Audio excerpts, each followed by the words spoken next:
I don't believe I ever told you about this theme song that you hear. I must tell you how it came into being. It was composed by Fritz Kreisler. I once went to Fritz Kreisler and asked him if he would compose some introductory music for this show. And he said yes. He said, I've done many pieces that I've not yet had copyright. I will give you about 30 of those, and you choose the one you want. Well, the one I liked was entitled the Vienna March. But of course, I couldn't come out marching on the stage. So I said to Mr. Kreisler, I said, would you please turn it into a waltz? That didn't mean I was going to come in waltzing either. Although I do a step backstage before I come on when I hear it. And he said, we can't put it in waltz time. It's impossible. And I said, but Mr. Kreisler, I can't march on the stage. Please do it in waltz time. He said, it can't be done. Well, I said, sit down at the piano and try it. No, no, no. I said, just 2 measures. So we sat down, played 2 measures, and he said, see, I told you, it can't be done. And with that, Mrs. Kreisler, who was sitting there, said, Fritz is in his no mood tonight. She said, you stay here. So Mr. and Mrs. Kreisler left the room, and they went back to another part of the apartment where there was another piano. And in a few minutes, I heard the strains of all of this coming in waltz time. And then the 2 of them came back, and Fritz said, yes, I will do it. You see, the lesson is never underestimate the power of a woman.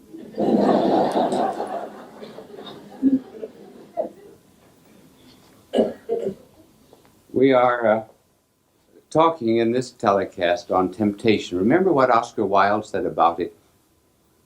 I can resist anything but temptation. But not only how it starts, but rather its end phase, what is called compulsion. We often hear it said, oh, he's a compulsive drinker, he's a compulsive smoker, he's a compulsive thief. How does one become compulsive? Well, let us start now describing how that starts in various stages. Because of the prevalence of detective and mystery stories, I may introduce agents here and there.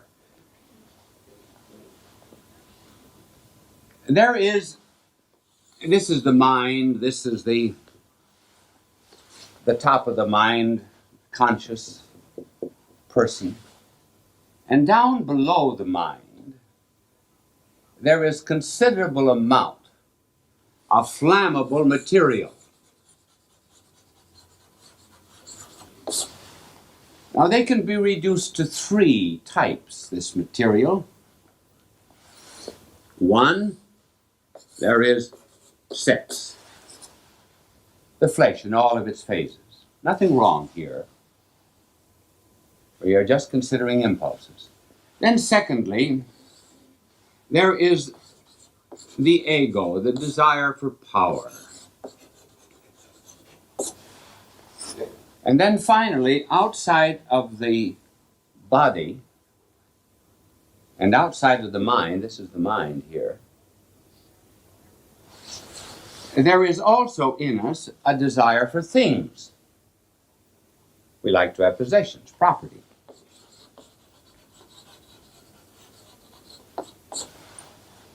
These impulses are good. If we didn't have this, we'd never have the family. If we didn't have this, we'd never have a desire for truth. We would not have students. We would not have legitimate ambition.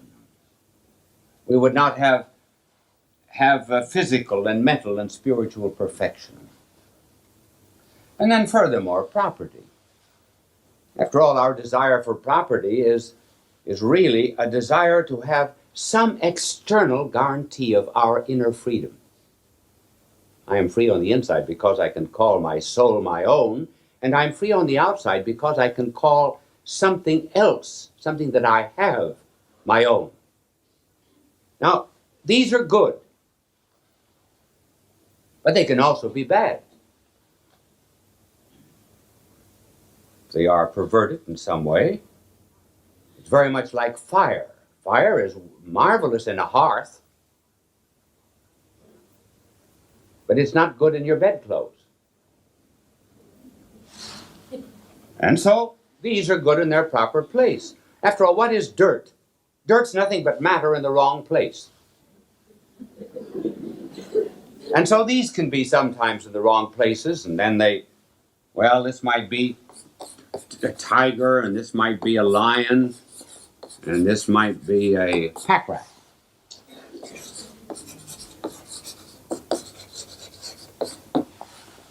All right, this is the way we are constructed. And simply because now, as we get into temptation, we mustn't think because we're tempted there's something wrong with this. We're only human. The temptation very often comes from the outside. Something we see, something we hear, something we desire, whatever it may be. And now we pass into what might be called the act. So that outside of us, I'm going to call this, you see, you know I can't draw, don't you? Oh, you did? I see. Well, this is this is a man of some kind here, and he's got a torch in his hand. See, I always explain everything. This is a torch. And this we've called Agent 006. So Agent 006 throws his torch, see, down here, and starts a kind of a fire. And when we consent, then we have what is known as the act. Now, when we consent, then we may say, well, in the first act, when we're a tiger, we say, what difference does it make? Everybody's doing it. The mores have changed. You just drink the water, you forget the glass. Because when we do wrong, we always justify. Then for power, the ego. Why should anybody tell me what to do? After all, I'm a powerful engine.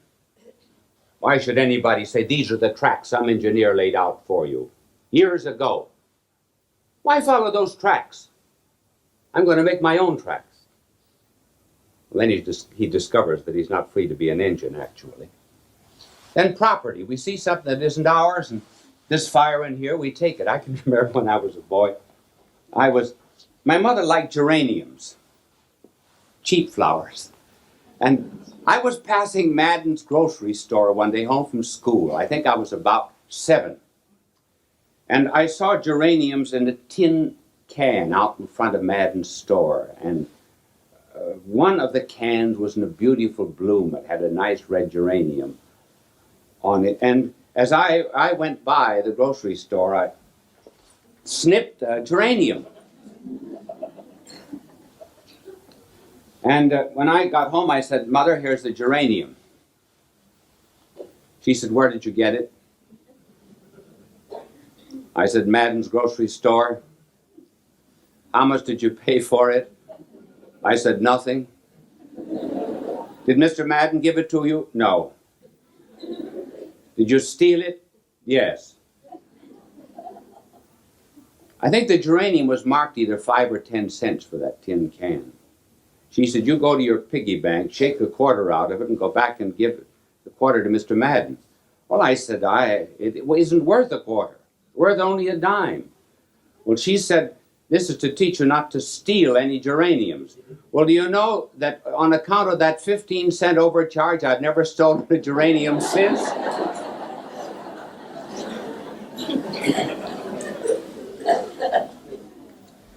So this is the first stage, what is called the act. Then, once the barrier has been broken down, then it is easier to cultivate a habit. And the habit is the next stage. So that little agent 006, he now changes his number. And he's now agent 066.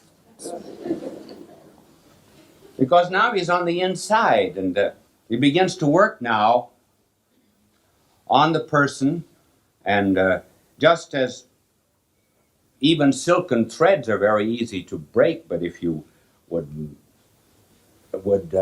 mix together thousands and tens of thousands of them, they would make a rope that you could not possibly break. And so a habit is a result of multiple acts. In relationship to drink, it's here, let's take a drink.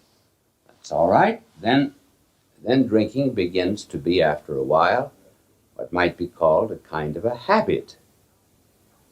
Now, the habit is easy enough to understand. The habit is easy enough to break. But then there comes another stage. And this is the stage with which we started. It's beyond that of a habit. It happens when, for example, now a person, after, violating the due order, for example, of the flesh, would be very much like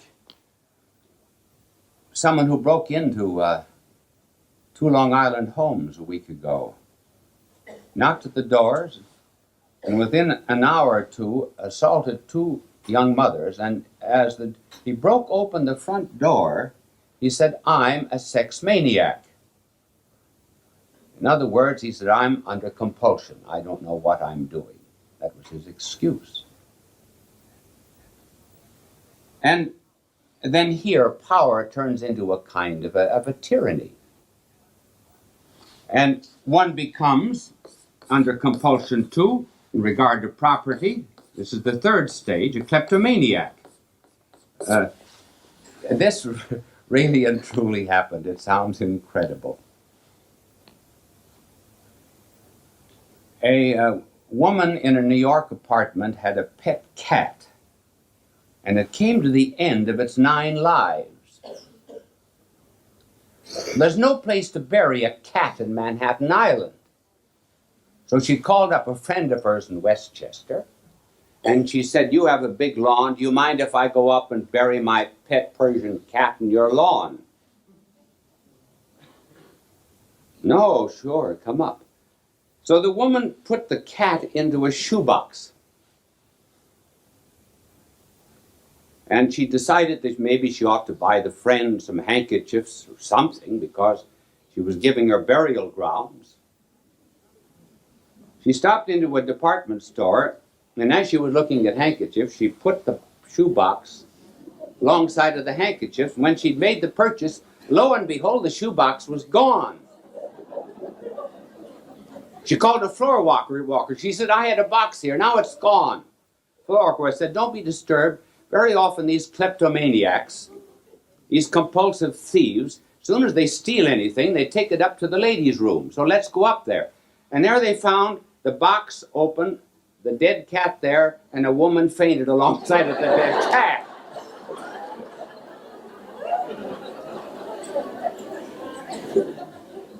Well, she was a compulsive thief. So compulsion can be in any one of these stages. Now, when one reaches this stage, this agent is completely inside of the person, no longer outside. And the agent's number now is agent 666. If you know anything about symbolism and sacred scripture, you can look that up. I'm not telling you what it is. 666. It's the sign of something. Now at this stage, people will say, "I have no freedom. I'm sick." That's true. They are sick. Was their freedom completely destroyed? No, not completely. It's like the parable of the man who has a big house, and as long as he keeps the guards up, he lives in peace with his goods. But if stronger than he comes, then he breaks into the house and enslaves the owner and takes the goods. And so here there is a kind of an enslavement, a possession. And it is interesting the way these people describe this compulsion. First of all, they say they feel divided. And they do. They're pulled in opposite directions. They might say, for example, my name is Legion. See, that would be singular. Legion, that means many. I'm many. They're torn, they're pulled in different directions, as if there was something inside of them, some power that was forcing them, almost compelling them, to do things which of and by themselves they didn't want to do. Then they will often say, I've got a burning sensation inside of me. That's true. They do. Perhaps the best way to describe that is you put a piece of burning coal on your hand, and your hand aches, burns more than aches. It burns because there is no affinity between your hand and that hot coal. So there's disaster. So too, there's no affinity between the human personality and these excesses. And the result is that one feels burnt, destroyed, spoiled, and invaded by some power from the outside. And therefore, that is really a very good description of what goes on. Now, those who say, psychiatrists who say these people are sick, well, that is true. To a great extent, they are sick, but their freedom is not completely and totally destroyed. And then they are in despair. And why in despair? Because they can't see a way out. That's why some of them are driven to suicide. Now, this is a tragic situation, but it's not impossible. One must remember that though there is, for example, invading here, just simply the mind here, though there is invading the self or the mind, this agent 666 that's in here, this mind of ours is not completely closed. It's possible for something else to get in. And when people are under any compulsion, you can never drive out a compulsion, drink or anything else. You can't drive it out. You have to crowd it out. Oh, crowding out is a little different. When you crowd something out, you're putting something else in. For example, if I brought several hundred other people into this studio, it might crowd you out, but there would be several hundred other people here. So there is such a thing as the power of an expulsive affection. You have to introduce something new. Well, let me tell you a true story about this compulsive affection. Some years ago, there was a woman came to see me. She told me she was a compulsive alcoholic. She said she spent $8,000 a year on alcohol. And she said, I have been 4 times in the city hospital with delirium tremens in the past year. And she said, whenever I go on a bout, and it's very often, I lock myself in my bedroom. And I don't know what happens to the key. She said there's utter chaos after a week or two of this. This morning, she said, I was out walking in the park and your name came to me. So I came to see if you could do anything for me. Well, I said, I'm afraid I can't, because I said, you love alcohol more than you love anything else in the world. He said, that's right. Therefore, I said, the only way that I can help you is to introduce you to something that you might love more. And if I could ever bring you to a knowledge of another love, maybe we could crowd this out. Where do you start drinking? She mentioned the name of the bar. So I spent about an hour and a half with her explaining to her divine love. In other words, I was trying to bring something else in. Another kind of love.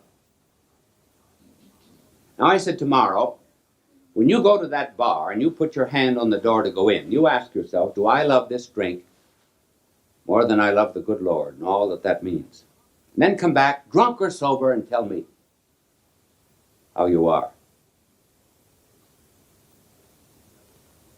Well, it was the end of her alcoholism. She completely straightened out. Now, the point that I am making is, if we think these people are wholly sick, just like a person with cancer, we're very apt to preclude the possibility of another kind of temptation. Why is it that whenever we speak of temptation, we always speak of temptation as something that inclines us to wrong?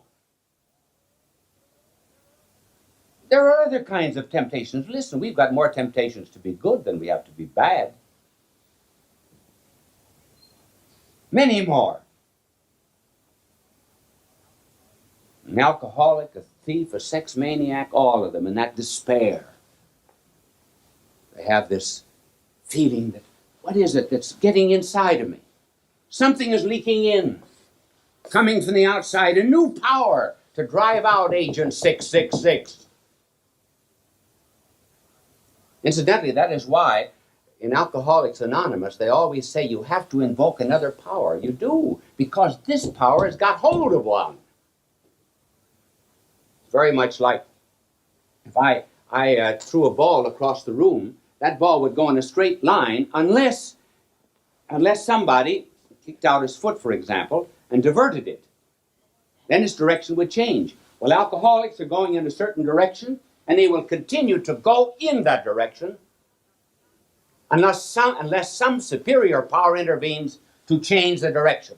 They're going in alcoholism, then something intervenes, and they change, and they go in another way. That's a power from the outside. That's a temptation to be good. In other words, there isn't any reason for despairing about being compulsive in anything. There's always some other force that we can invoke. And instead of despair, as Peter said to our Lord, "Depart from me, O Lord, I'm a sinful man." Our blessed Lord really was saying to Peter. And we also heard from Chicago that they were announcing forthcoming productions on television, and they flashed an announcement of the Racket Squad. And then do you know what followed? My picture.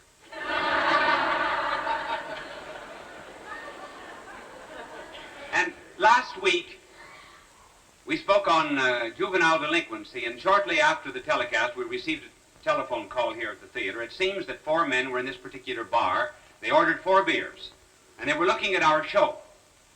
And as they were looking at it, the first one took a drink and spat it out.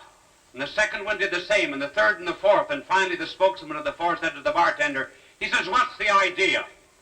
This isn't beer, this is root beer." And the bartender said, "Listen, as long as you're looking at that man, that's all you get. We're not going to have any delinquent fathers in here."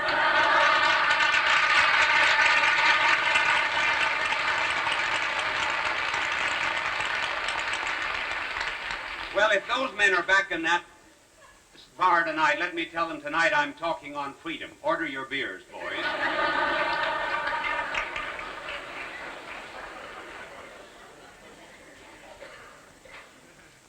Well, freedom is a word that's very often used and not very often understood.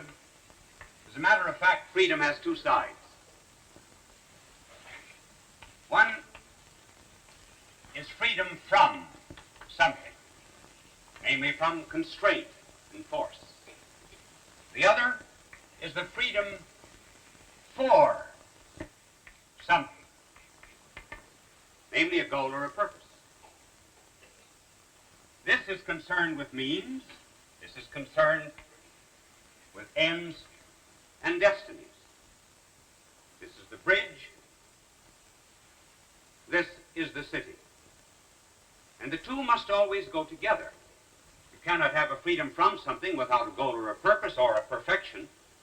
I heard of a rich man who went up to a taxi driver, and he said to the taxi driver, "Are you free?" The taxi driver says, "Yes, I'm free." The rich man left shouting, "Hurrah for freedom!"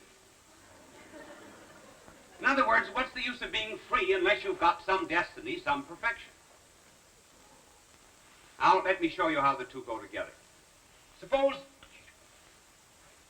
you were going to take a trip. You are free to choose all your means. You must be free from constraint to take a train, free from force to take a plane, free from violence to walk. You may choose any means that you please. But you certainly ought to have a freedom for something, ought to be going someplace. Otherwise, you'd be just like a ship at sea without a rudder and without a port. You are free, for example, to choose any particular vocation you want in life. Follow any profession. Doctor, lawyer, musician, linguist, makes no difference which. You ought to be free from constraint in order to do that. But once you decide on it, for example, you decide to become a linguist, the specialist in foreign languages, then you have a different kind of freedom. The more you study the syntax, the more you obey the laws of grammar, the more you subject yourself to correct vocabulary, know the tenses and genders and so forth, the more free you are to speak that particular language. You go into a restaurant to order food. Ever notice that when you go in, what you want is always scratched out? You go in to order food, you can choose anything you please. But certainly your freedom from constraint, the waiter doesn't ram a dish down your throat. The purpose of it, the perfection of the choice, certainly is health. Therefore, the two, freedom from and freedom for, always go together. Now let us see what is happening to freedom in the modern world. There has been a divorce. That which God hath joined together, let no man put asunder. And these great dualities which God joins, such as body and soul and husband and wife, are sometimes divorced and disjointed. And this negative and positive freedom are also divorced in our modern world, with the result that today the freedom from something, or the choice, has been separated and divorced from the freedom for or perfection or goal or destiny. This is the error of Western civilization. Modern Western civilization has identified freedom with freedom from constraint, and it denies goals and purposes and ends. Communism, on the contrary, has this kind of freedom: law, order, perfection, but without a freedom of choice. Why these two must always go together. And I think a perfect example of how they go together is courtship. Suppose a young man is proposing to a young woman. And he says, "I want to marry you." I freely choose you out of every woman in New York. And she said, well, how do you know that you love me? Have you asked the 785,932 other eligible young women in New York? Now, if he's a good metaphysician, as he makes his proposal, and a proposal, incidentally, is a sentence that ends with a proposition.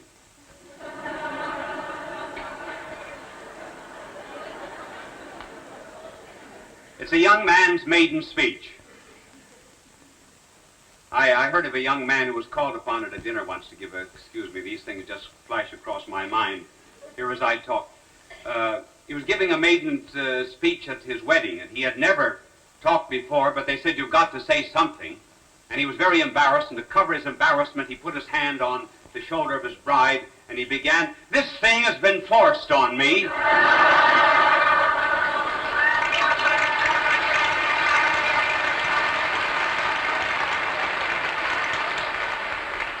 Well, to get back to the subject.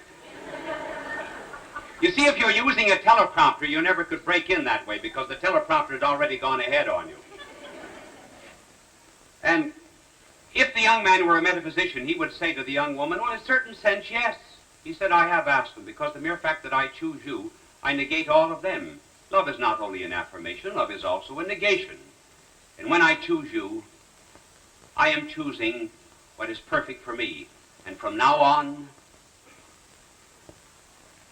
the only freedom I want is the freedom to be your slave. That is the perfection of freedom, freedom in love. Now in heaven, incidentally, there will be no freedom of choice. Did you know that? No freedom of choice. Why not? Because when you attain God, you're perfectly free. I mean, you're united with the perfect, and the perfect leaves nothing to choose. Just like the young man with the perfect woman. Doesn't want to choose anybody else. Now coming back to the divorce and the separation. Our Western civilization has this kind of freedom. Freedom from restraint alone. And the result is that our Western freedom is almost a license instead of a freedom. Our Western freedom, as we understand it today, is something like, well, a farmer, for example, who is free to plant any vegetable he pleases. So he plants cabbages, and then he decides they're not high enough, so he plants cauliflower, because cauliflower is a cabbage with a college education. Then 2 weeks after he's done that, he uproots them, and he plants some garlic. And he decides, no, this is terrible, because the people who eat this stuff never practice breath control. So he does away with that. Then he tears them up and he plants onions. And then he's afraid they'll build you up physically and tear you down socially. So he uproots those, and then he plants some prunes. Some plums. And then he gets worried that they'll turn into prunes someday, because after all, a prune is nothing but a worried plum. So he tears up the plum. And he has no goal, no purpose. And so the modern world, instead of working toward an ideal, changes the ideal and calls it progress.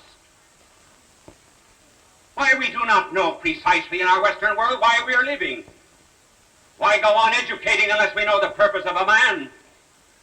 The essence of his freedom is not merely to be free from constraint, from violence. He must have some objective and goal and perfection in life.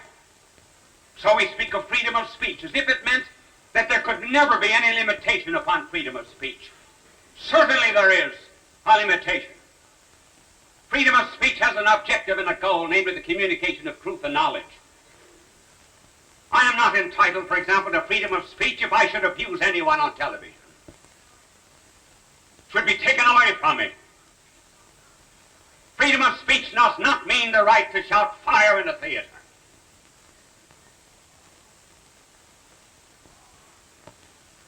And all of our freedoms have certain goals and certain purposes and objectives.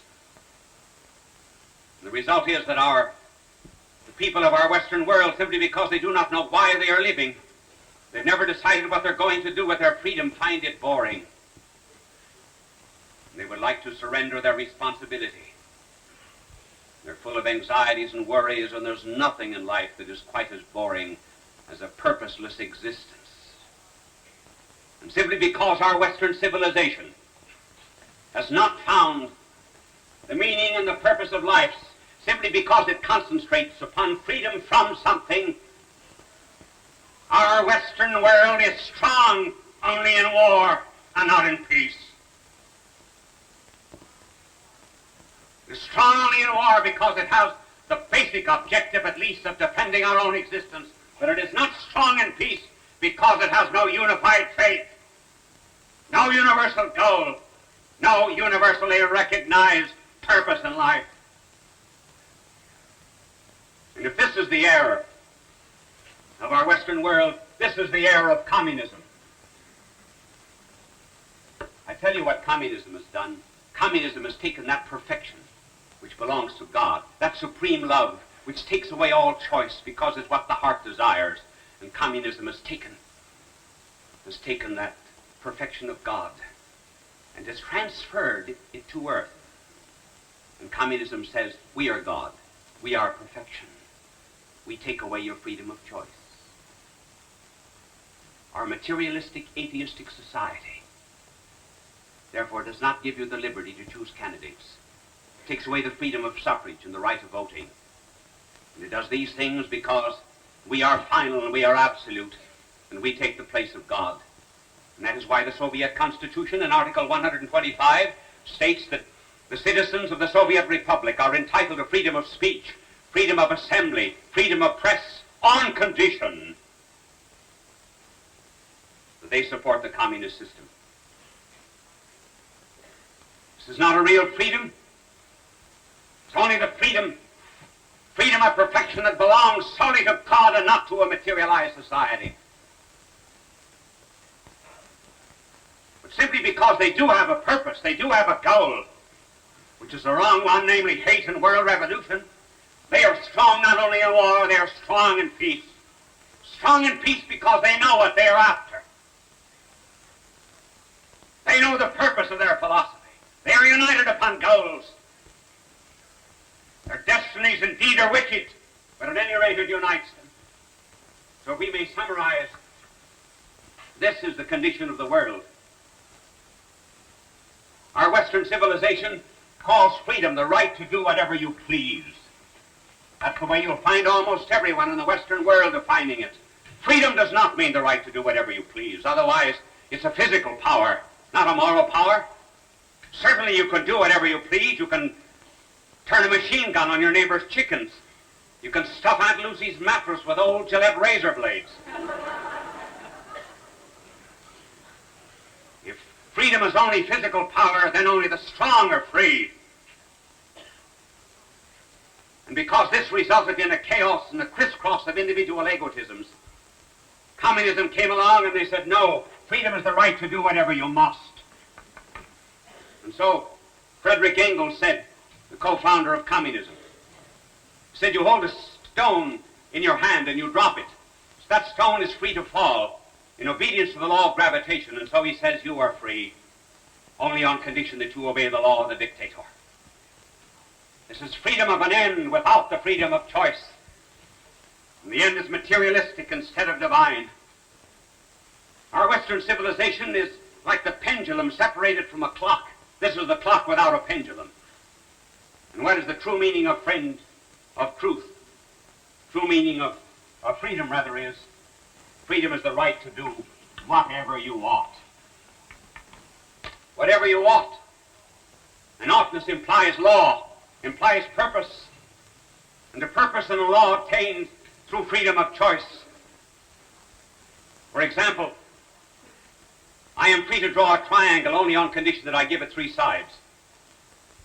I have to obey the law of a triangle. I'm free to draw a giraffe only on condition I give it a long neck.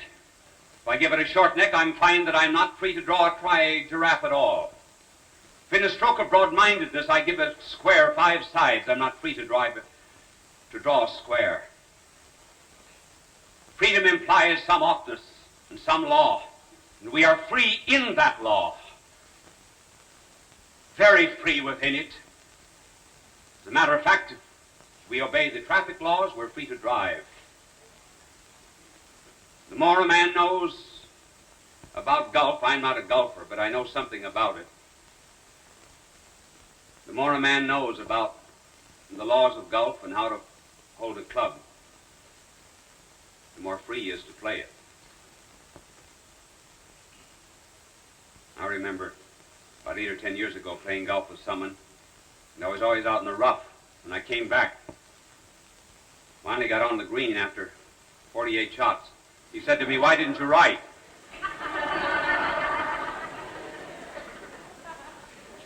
So our blessed Lord said, "It is the truth that makes you free." Namely, there must be some end, some goal. And believe me, the more you understand truth, the more you understand the truth of science, the more free you are to be a scientist. The more you understand the truths of the law of God, the more free you are to live and to enjoy life. The laws and the commandments of God are not restrictions of human liberty. When you, for example, buy an Admiral refrigerator, there are some directions that come with it. One of the directions says, plug it in. Suppose you say, no, I'm not going to have Admiral telling me what to do with it. I have a right to do whatever I please, and I will not plug it in. You're not free to have a refrigerator.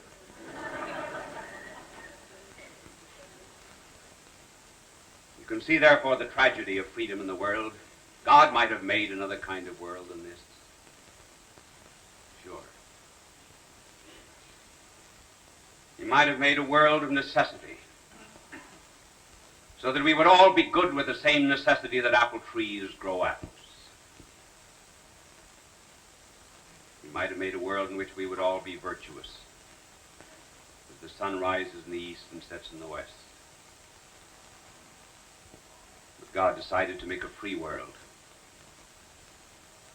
And freedom is a risk. It is a terrible risk. Educators, teachers take a risk whenever they let their children out for recess. Parents take a risk when they give their children freedom. And God took a risk. What a risk. When he made man free. And yet, in his infinite wisdom, he knew that it was better to make this universe a vale of character making, a moral universe. But how could he make it moral? Unless he made us free. That was the condition. Man can be virtuous only in a society where it is possible for him to be vicious. Man can be a patriot only in a country where it is possible to be a traitor. One can be a saint only in a church where it is possible also to be a devil. No crowns of merit rest suspended over those who do not fight. They might all go out to enterprise unheeded and alone, were there not some great moral issues at stake. And therefore God chose to make it possible for us to revolt against his will. And when he gave man human freedom, he will never, never, never to take it back. Never. Do you know what hell is? Hell is the eternal guarantee of human freedom.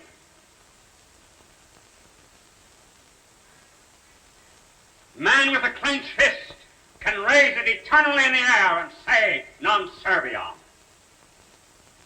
To his own misery and unhappiness which he freely chose. So he will never to take it back.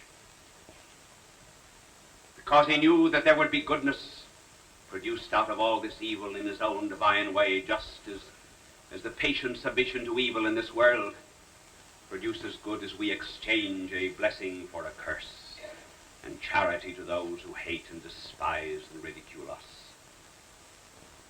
And though it is possible indeed for evil men to commit foul crimes in this earth, The universe never became meaningless with it all, because one day he came into this world of ours and took upon himself a human nature and allowed himself to be visited with all of the effects of evil. He submitted himself to the free acts of man, to all of us. And what was the worst thing that free men could do? How could they most abuse their freedom? They could most abuse their freedom not by killing babes, not by bombing cities. They could most abuse freedom by slaying goodness itself.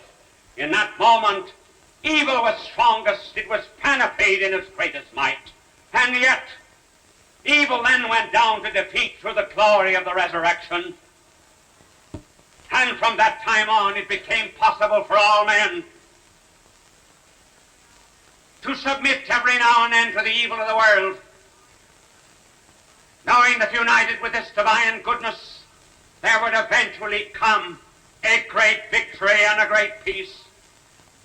And those who understand freedom then realize that the greatest peace comes from obedience to his will. And the greatest freedom that there is in this world is the freedom to be a saint. People of all faiths recognize Bishop Fulton J. Sheen as one of the greatest communicators of the 20th century. He was born in El Paso, Illinois, in May of 1896. As a young boy, he knew he wanted to be a priest. He served as an altar boy at St. Mary's Cathedral in Peoria, Illinois. At St. Viator College, his education and debating skills taught him the skills he used throughout his life. His unique ability at being natural and at ease in front of any audience was noted early in his ministry. He was ordained in 1919 and went on to become one of the best-known and greatly loved priests in church history. He wrote 96 books and hundreds of articles and columns. He broadcast numerous radio and TV programs. People from all faiths watched him on television because he spoke to every man. They always waited with joy for his goodbye, his blessing, God love you. It continues to give us joy and memories. Bye now, and God love you. Bishop